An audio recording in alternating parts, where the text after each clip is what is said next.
नमस्कार। अजय चतुर्वेदी। राहुल गांधी कई बार कह चुके हैं कि उनका निशाना अर्जुन की तरह केवल मछली की आंख पर है, और इसे उन्होंने बार बार साबित भी किया है। अपने लक्ष्य को हासिल करने के लिए वो किस तरह से उनके अंदर जो डेडिकेशन है वो काबिले तारीफ है। आप सोच सकते हैं कि लोकसभा चुनाव के बाद हरियाणा और महाराष्ट्र में वो चाहे जैसे भी हार मिलने के बाद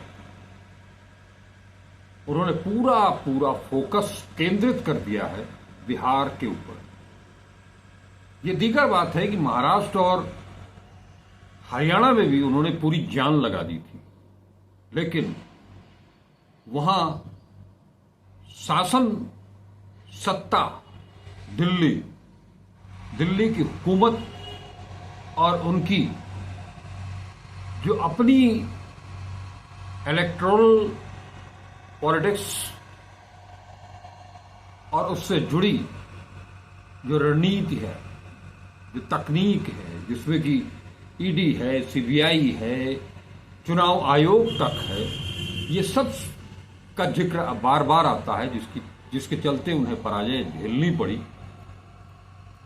उसके बाद ही उन्होंने ये तय किया था कि अब हर राज्य में प्रदेश स्तर से लेकर के और निचले स्तर तक, यानी कि बूथ स्तर तक पार्टी को एकदम पुख्ता कर देंगे।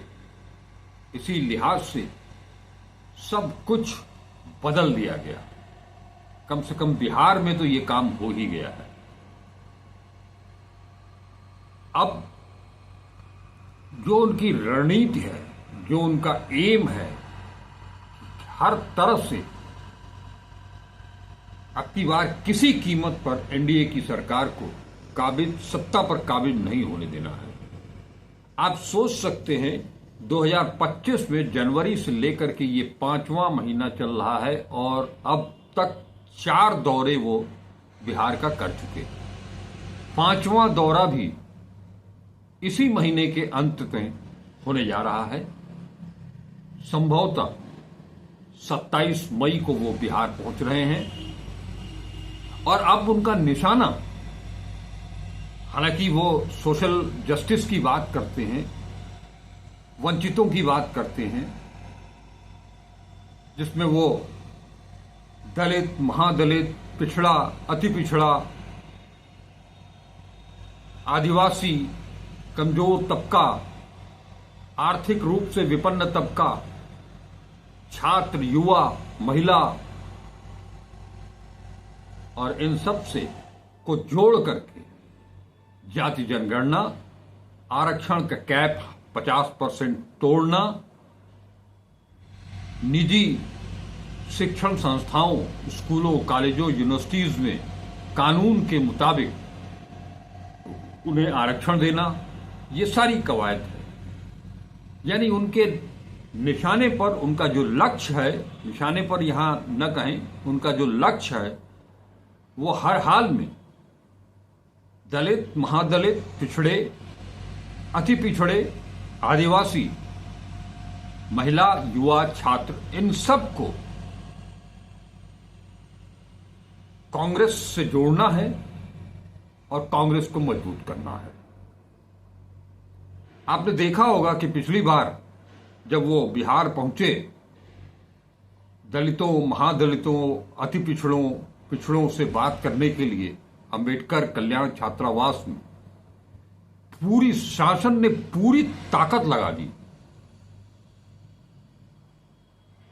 यहां तक कि दिल्ली से लेकर के बिहार, पटना तक पूरा का पूरा शासन प्रशासन एक तरफ कि किसी भी तरह से राहुल गांधी उन छात्रों से न मिल पाए। बावजूद इसके वो वहां गए, छात्रों के बीच में जो भी उनको कुछ कहना था उन्होंने कहा,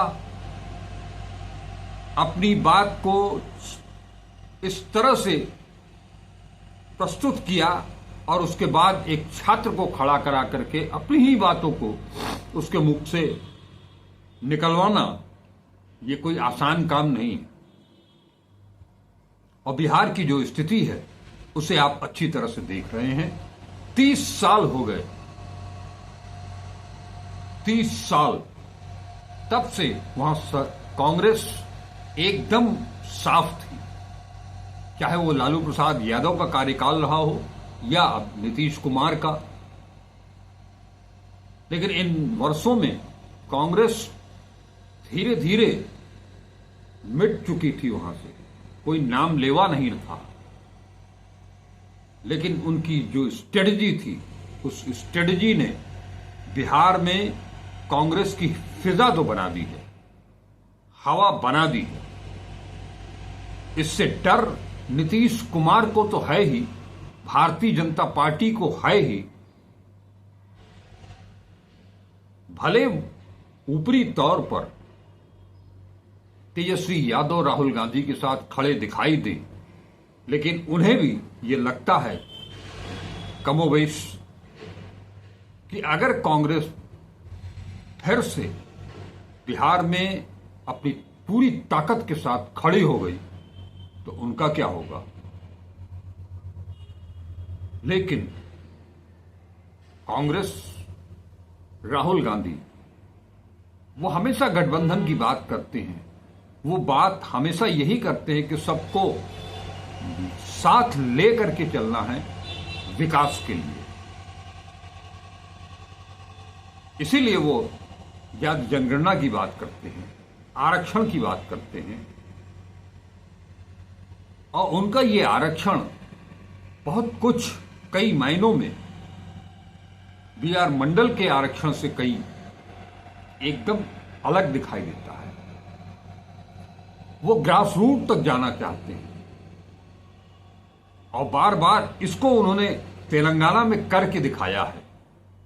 और हर जहां भी अब बात होती है जाति जनगणना की तो वो तेलंगाना का उदाहरण रखते हैं। अब की बार वो मुख्यमंत्री नीतीश कुमार के गढ़ में जा रहे हैं, नालंदा, और वहां वो अति पिछड़ों के साथ, अति पिछड़े छात्रों के साथ फिर मिलेंगे। ये कितना बड़ा उनका हमला है विपक्ष यानी कि सत्तारूढ़ दल पर। वो तमाम तरह की बातें करते हैं। शिक्षा की स्थिति क्या है, वो नालंदा जाएंगे, अति पिछड़ों के साथ मिलेंगे तो वहां शिक्षा की बात भी जरूर होगी। और जो शिक्षा की स्थिति है बिहार क्या पूरे देश भर में, पूरी, वो पहले भी कह चुके हैं कि सरकार ने, बीजेपी ने, आरएसएस ने शिक्षा के मंदिरों पर कब्जा कर रखा है। वो चाहे खास तौर पर जो यूनिवर्सिटी हो, कॉलेज हो, स्कूल हो, सब पर उनका अपना कब्जा है। और छात्रों को, इसीलिए आम छात्रों को इस सरकार की बदौलत, सरकार की नीतियों की बदौलत आम छात्र शिक्षा से दूर होते चले जा रहे हैं। खास तौर पर उच्च शिक्षा। उच्च शिक्षा शायद दलितों, महादलितों, पिछड़ों, अति पिछड़ों और आदिवासियों के बस की बात नहीं रह गई है। इसीलिए वो संविधान का, कानून का उदाहरण पेश करते हैं और कहते हैं कि इसके तहत इन बच्चों को यूनिवर्सिटीज और कॉलेजों में आरक्षण मिलना चाहिए ताकि वो अपनी पढ़ाई पूरी कर सकें। इतना ही नहीं, इन छात्रों को जो वजीफा उनका अधिकार है वो भी उन्हें मिलना चाहिए। वो बजट किसी और मद में खर्च करने के लिए नहीं है। वो किस तरह से शिक्षा को, बेटियों की शिक्षा के लिए वो महिलाओं को आगे बढ़ाने के लिए, हर हाथ को काम देने के लिए, अपने शहर अपने गांव में रोजगार के लिए, इसी की तो लड़ाई तरफदारी कर रहे हो। यही तो उनकी मांग है,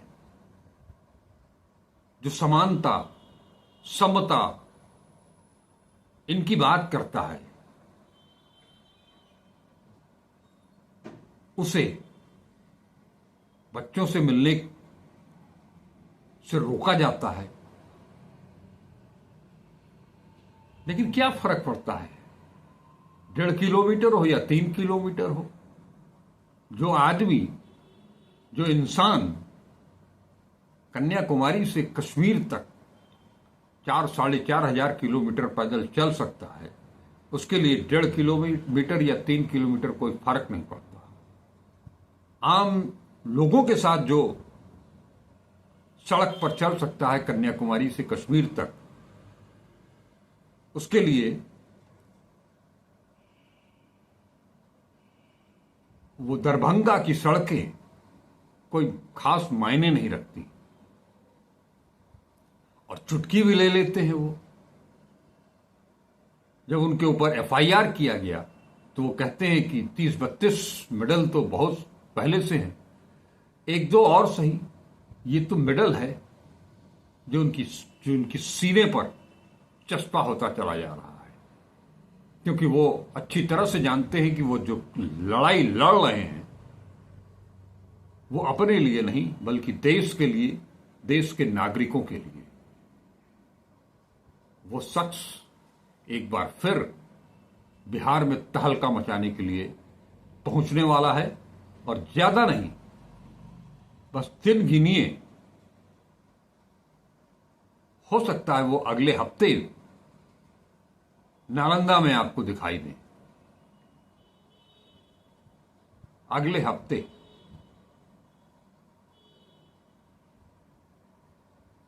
ये बार बार उनका बिहार जाना, और जिस वोट बैंक के बूते नीतीश कुमार पिछले 2 दशक से वहां पर राज कर रहे हैं, उनके बीच एक ऐसा चेहरा बन गए हैं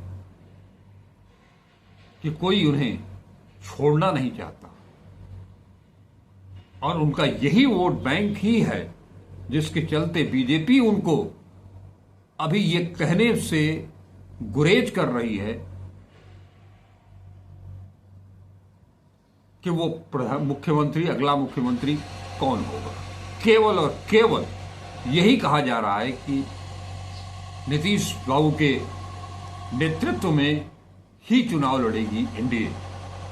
लेकिन क्या पता, बीजेपी जिस बात पर ज्यादा जोर देने लगे, ये मान लीजिए कि ऐसा होने वाला नहीं है। ये बीजेपी का इतिहास है। ऐसे में राहुल गांधी का नीतीश कुमार के वोट बैंक पर अटैक करना एक बड़ी रणनीति का हिस्सा है, और इस रणनीति के चलते ही वो अब की बार कांग्रेस सरकार, या कहें कि गठबंधन सरकार को बार बार उसके मौकों को और सुदृढ़ करते चले जा रहे हैं। आगे क्या होगा क्या नहीं, ये दीगर बात है, लेकिन अभी तक का उनका प्रयास रंग लाता दिखाई जरूर दे रहा है। भले ही ऑपरेशन सिंदूर के बाद उस सैनिकों के अदम्य साहस, अदम्य पराक्रम से जो सफलता हासिल हुई है, उसका श्रेय बीजेपी और आरएसएस प्रधानमंत्री को देते हुए, उनका कटआउट लगा करके सेना को पीछे करते हुए, भले ही कितनी रैलियां कर ले, कितने तिरंगा यात्रा निकाल ले, लगता नहीं है कि पब्लिक के ऊपर, आम पब्लिक के ऊपर कोई उसका फर्क पड़ने वाला है। देखते हैं इस 5वें दौरे में क्या कुछ होता है।